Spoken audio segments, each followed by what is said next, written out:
黃生，係啊，張生啊，我媽媽佢5分鐘之前啱啱停咗呼吸，又好似你哋咁講咯，冇咗氣啊，係啊，好，我跟你哋做咗噶啦，係我喺屋企等啊，唔該晒，唔該。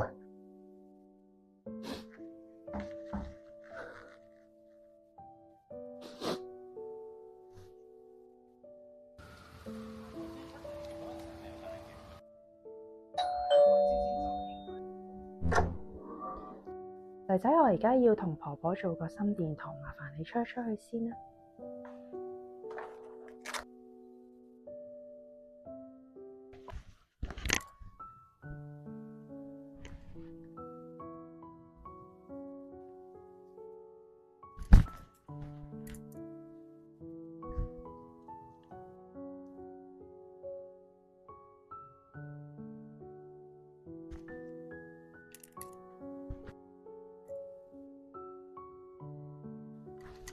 好，張生，精神啊，婆婆已經走咗噶啦，婆婆走得好安詳，冇辛苦。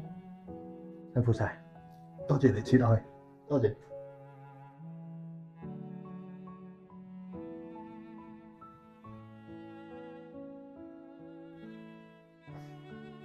媽媽真係走咗啦。張生，我哋嚟緊咧會接收咗醫生嘅文件啦，咁我哋都會同翻殯儀公司嘅同事做翻一啲唔同嘅協調嘅。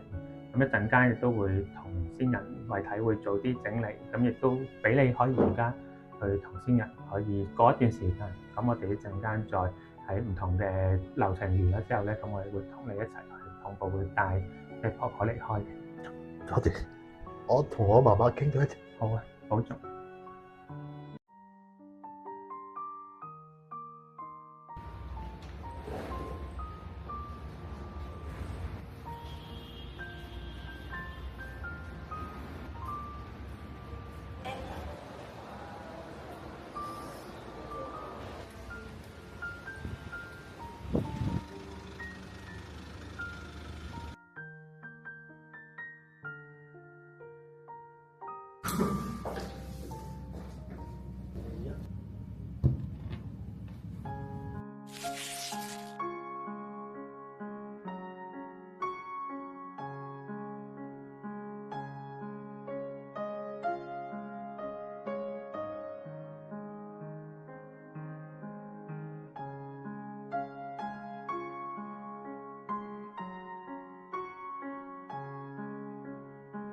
喺香港法律底下咧，其實在家離世嘅病人咧，係需要喺佢過身前嘅14日內咧，醫生咧係需要睇到佢一次啦。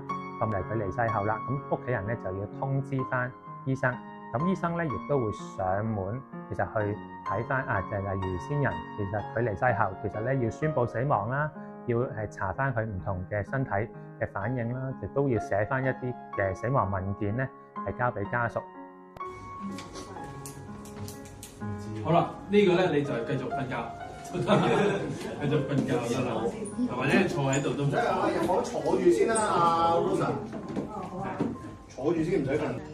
時咧係已經自己嚇，次次都係咁嘅喎。食咩啊？你又食包，食包又食。